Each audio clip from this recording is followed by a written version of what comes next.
জয় শ্রীকৃষ্ণ। রাধে রাধে।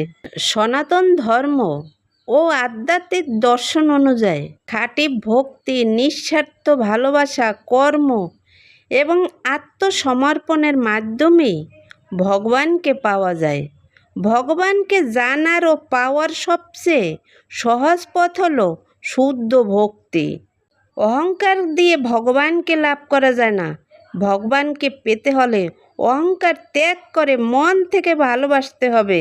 তাহলে ভগবান আমাদের কাছে ধরা দিবেন। আত্মসমর্পণ, নিজের সব অহংকার, ফল, প্রত্যাশা ভগবানের চরণে সমর্পণ করতে হবে। যিনি সুখে দুঃখে সব অবস্থাতেই শান্ত ও সন্তুষ্ট থাকেন, তিনি ভগবানের কাছে প্রিয় ভক্ত।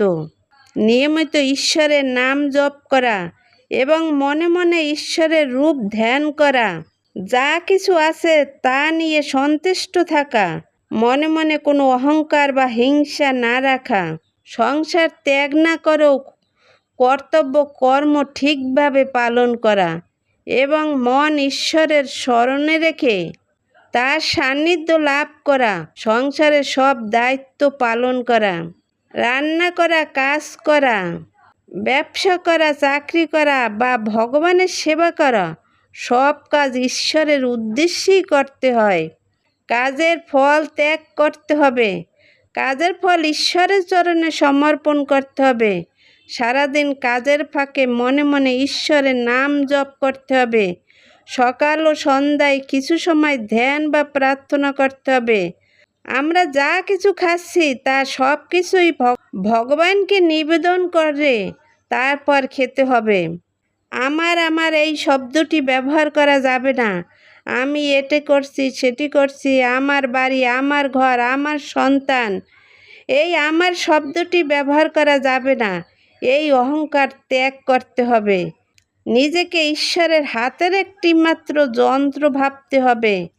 পরিবারের সবাইকে ভালোবাসুন, তবে অতিরিক্ত মোহ বা অন্ধ আসক্তি থেকে দূরে থাকুন। সততা ও ধর্মের পথ কখনো ছাড়বেন না। কাউকে ঠকাবেন না এবং সবার সাথে ভালো ব্যবহার করুন। লোভ ও রাগ ত্যাগ করুন।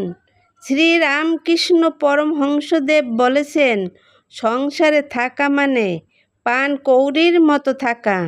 পানকৌড়ি জলে ডুব দেয়, কিন্তু তার গায়ে এক ফোঁটা জলও লাগে না।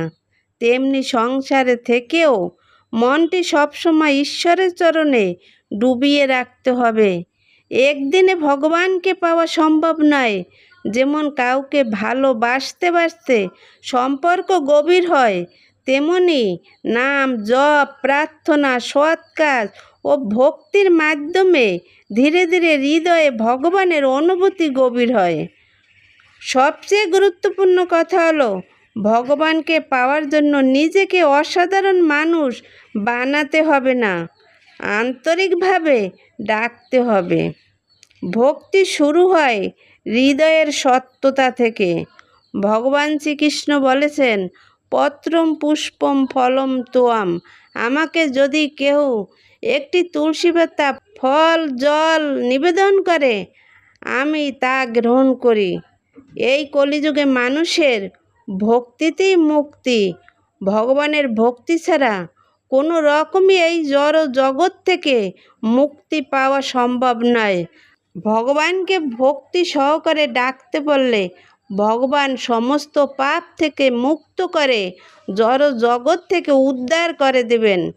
সত্যযুগে মানুষে যুগ যুগ তপস্যা করে ভগবানকে লাভ করত, কিন্তু কলিযুগে মানুষের সেই যুগ যুগ তপস্যা করার দরকার হবে না। সংসার ধর্ম পালন করে সংসারে থেকেই ভগবানকে লাভ করা যায়। ভগবান শুধু ভক্তিতেই সন্তুষ্ট।